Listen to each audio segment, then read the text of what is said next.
Very good afternoon sir. Blue jet health care, उनके पास share है। Blue jet health care के 505 के rate पे लिए हैं। अ, इस पे लगभग 72% का प्रॉफिट हो रहा है। मुझे क्या करना चाहिए? प्रॉफिट ले लेना चाहिए या अभी मैं होल्ड करूं?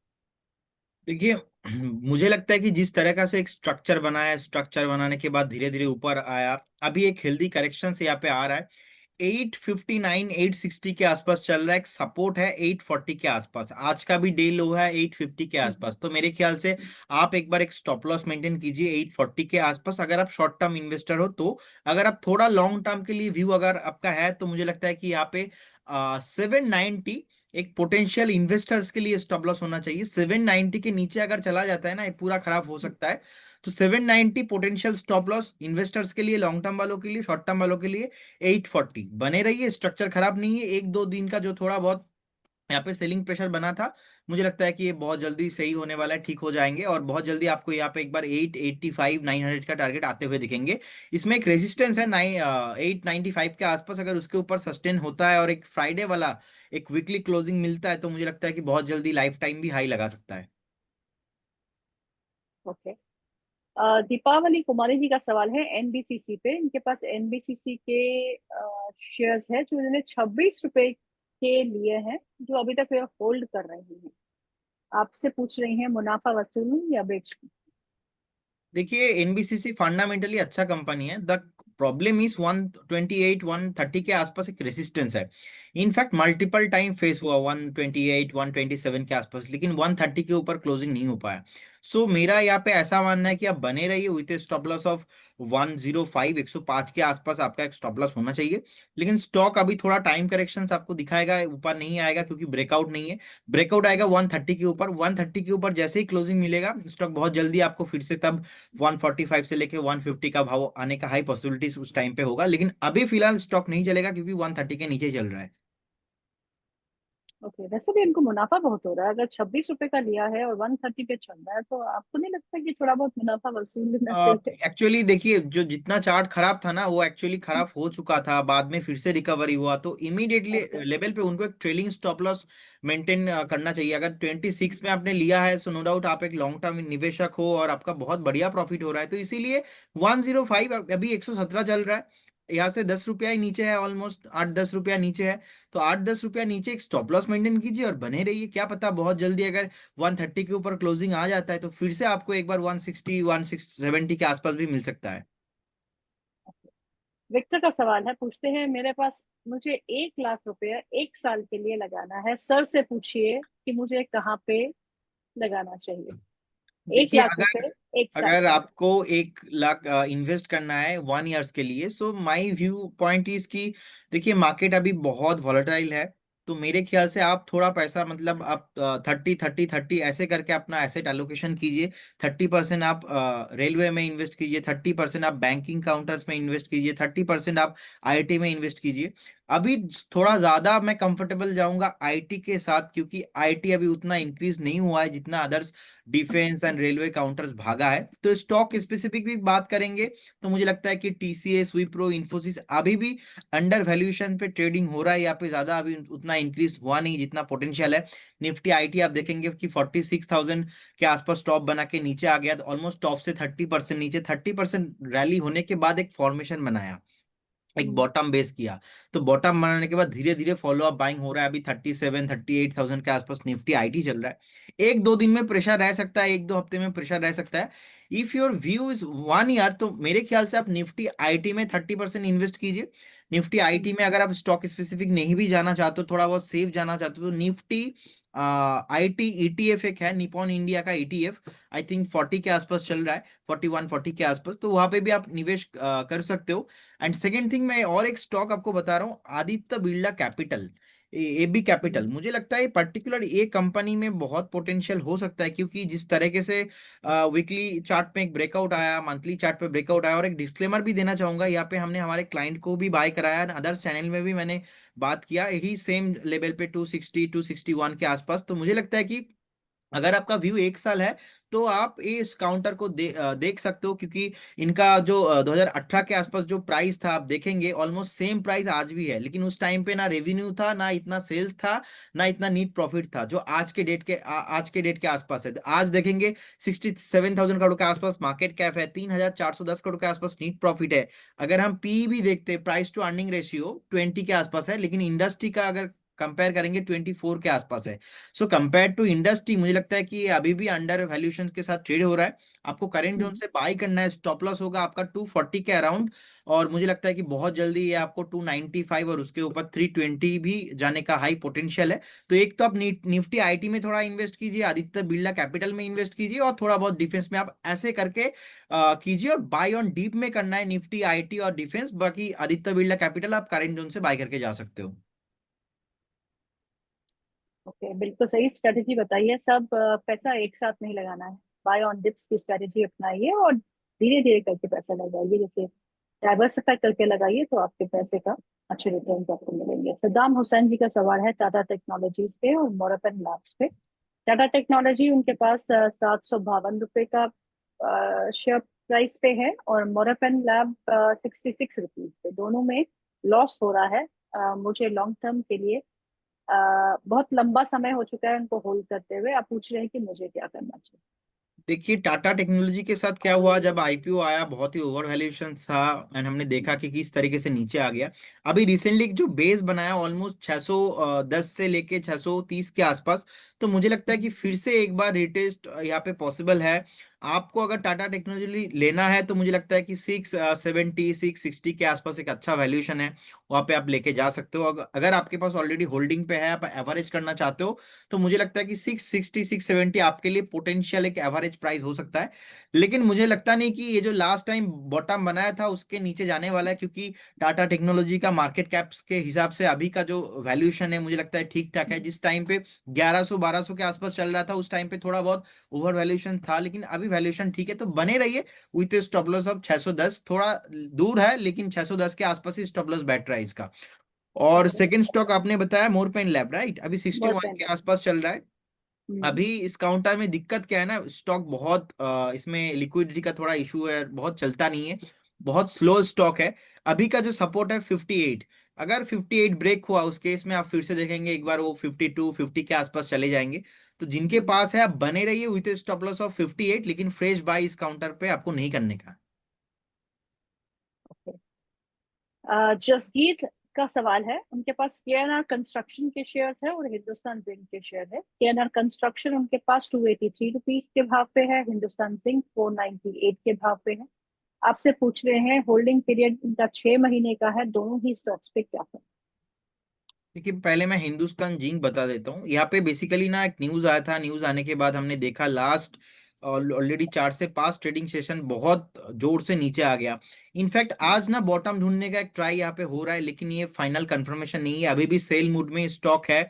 इनफैक्ट आज का भी लो देखेंगे 434 के आसपास है, तो बेस अभी बनाया नहीं।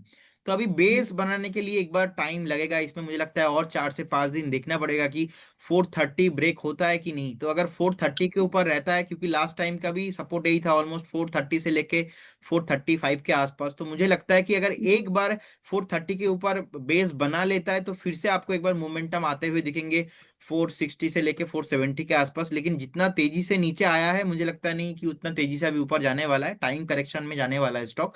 तो एक बार बने रहिए 430 के स्टॉप लॉस के साथ, अगर कभी भी 430 ब्रेक होता है तो एग्जिट करने का सलाह रहेगा। बाकी ओके। केएनआर कंस्ट्रक्शन पे देखिए अभी 210 के आसपास चल रहा है। लगातार हम देखेंगे कि जो ट्रिपल टॉप बनाया था, टेक्निकली ट्रिपल टॉप बनाने के बाद जो नीचे आया ऑलमोस्ट 240 का जो ब्रेक डाउन था, उसके बाद 220 के आसपास एक सपोर्ट था, उसके भी नीचे ब्रेक डाउन। तो रिसेंटली एक सपोर्ट है ऑलमोस्ट 205 के आसपास।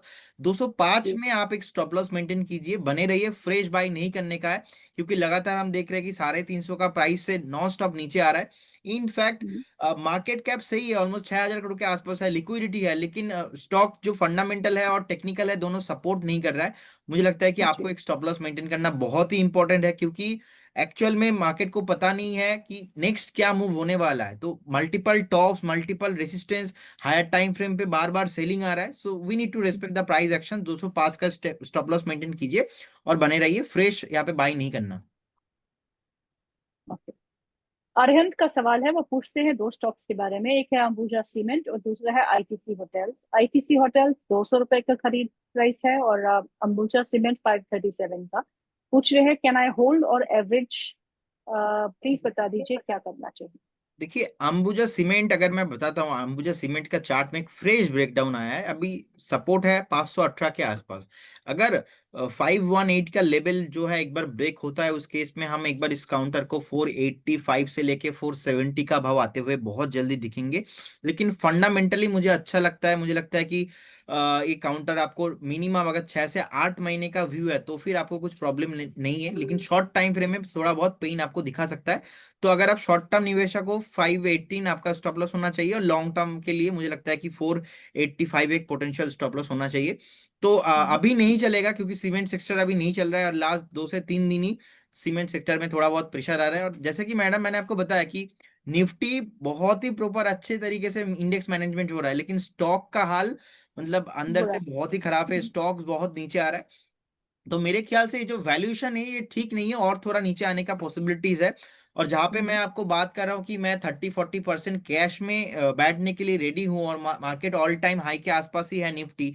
सो मुझे हम्म। लगता है कि यहाँ पे थोड़ा सतर्क होना बहुत ही इंपॉर्टेंट है। तो आपको ईच एंड एवरी स्टॉक जहाँ पे ज्यादा अच्छा वॉल्यूम के साथ ब्रेकआउट नहीं है, वहां पे आपको बाई ऑन डीप करके ही जाना है। आईटीसी होटल का बिजनेस मुझे बहुत ही अच्छा लगता है, एक बेस है ऑलमोस्ट 205 से 210 के आसपास, आप करेंट जोन से बाय करके जा सकते हो। और अगर आपके पास है तो मुझे लगता है कि 196 के आसपास आपका एक पोटेंशियल स्टॉप लॉस होना चाहिए। बने रहिए, टेक्निकली और फंडामेंटली दोनों काउंटर पे मतलब इस काउंटर पे दोनों व्यू से ही बहुत ही स्ट्रांग है, बने रहने का सलाह होगा। बहुत जल्दी आपको फ्रेश यहाँ से 30 से 35% का रैली पॉसिबल है।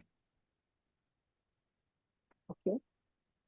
गुंजन का सवाल है, और ये सवाल है दो शेयर्स पे। एक है इंडियन ओवरसीज बैंक, जो उनके पास 53 के लेवल्स पे खरीदा हुआ है। दूसरा है वीबीएल, वरुण बेवरेजेस, जो उन्होंने 480 के रुपए पे खरीदा है। एवरेजिंग के लेवल्स बता दीजिए प्लीज। देखिए बेसिकली वरुण में प्रॉब्लम क्या है ना, रिसेंटली जो टॉप बनाया था ऑलमोस्ट देखेंगे आप 480 के आसपास, 490 के आसपास, तो वहां से पूरा नीचे आ गया। अभी एक स्ट्रक्चर वाइज सपोर्ट है, लास्ट टाइम का जो बॉटम बनाया था 436 के आसपास। तो अगर 436 440 ये जो जोन है यहाँ पे बॉटम नहीं बनाता है, तो इस केस में और भी नीचे आने का पोटेंशियल है। जिनके पास है बने रहिए, लेकिन आपका stop loss fixed and final होना चाहिए 430। अगर इसके नीचे गया तो स्टॉक और भी नीचे आने का पोटेंशियल है। फिलहाल अभी नहीं चलेगा, ऐसा टेक्निकली कुछ ब्रेकआउट इसमें नहीं है। और इंडियन ओवरसीज बैंक पे भी सेम हाल है, इसका भी देखिए जिस तरीके से नीचे आ रहा है, स्ट्रक्चर सही नहीं है। और पीएसयू बैंक, प्राइवेट बैंक, दोनों बैंक ही ना उतना चला नहीं है। Bank Nifty life time high के आसपास है, लेकिन बैंकिंग काउंटर उतना भाग नहीं रहा है। और मुझे लगता है ऐसे जो इंडियन ओवरसीज जैसे बैंक है, इनका एनपीए ना रिसेंटली जो लास्ट क्वार्टर का रिजल्ट है वो थोड़ा अच्छा आया था, लेकिन जो नॉन परफॉर्मिंग एसेट है वो थोड़ा इंक्रीज हुआ है। तो मुझे लगता है कि टेंशन जो है खत्म नहीं होने वाला। और आरबीआई का जो रेट कट हुआ है ये बेसिकली आपको शॉर्ट टाइम में इफेक्ट नहीं होगा। शॉर्ट टाइम में जितना इफेक्ट होना था मार्केट ने ओके। ऑलरेडी डिस्काउंट कर दिया है। So as per the chart अगर हम बात करते हैं, अभी एक रेसिस्टेंस है ऑलमोस्ट 39-40 के आसपास, मल्टीपल रेसिस्टेंस है। तो 40 के ऊपर जाके अगर क्लोजिंग देता है, उस केस में आप एक बार देखेंगे कि 48 से लेके 53-54 जाते हुए दिखेंगे। फिलहाल अभी आपको कुछ नहीं करना है, एक स्टॉप लॉस मेंटेन कीजिए 32 में, और बने रहिए, फ्रेश बाई नहीं करना है इस काउंटर में। बिल्कुल। अभिषेक झा जी का सवाल है, वो पूछते हैं बीईएल के बारे में और जेएसडब्ल्यू इंफ्रा के बारे में। बीईएल उन्होंने 272 रुपए में लिया है, और जेएसडब्ल्यू इंफ्रा उन्होंने 286 के भाव पे लिया है। वो पूछ रहे हैं मुझे बीईएल में प्रॉफिट हो रहा है, क्या मैं प्रॉफिट बुक करके सब पैसा जेएसडब्ल्यू इंफ्रा में लगा दूं। आज बीईएल पे एक पॉजिटिव खबर ये भी है कि उसको सेंसेक्स में शामिल किया जा रहा है, और उसके चलते एक अच्छा रुझान जो है वो बात इसमें स्टॉक में देखने को मिल रहा है। तो आपका क्या नजरिया बन रहा है प्रदीप। ये मेरा व्यू यहाँ पे ऐसा है कि आप देखेंगे डिफेंस में सब काउंटर में एक बार प्रॉफिट बुकिंग आ चुका है, लेकिन बीएल जैसे वो पुष्पा मूवी में है ना, कुछ भी हो जाए अपन झुकेगा नहीं, आपको ऐसा करेक्ट। वाला सिचुएशन है बीएल के साथ।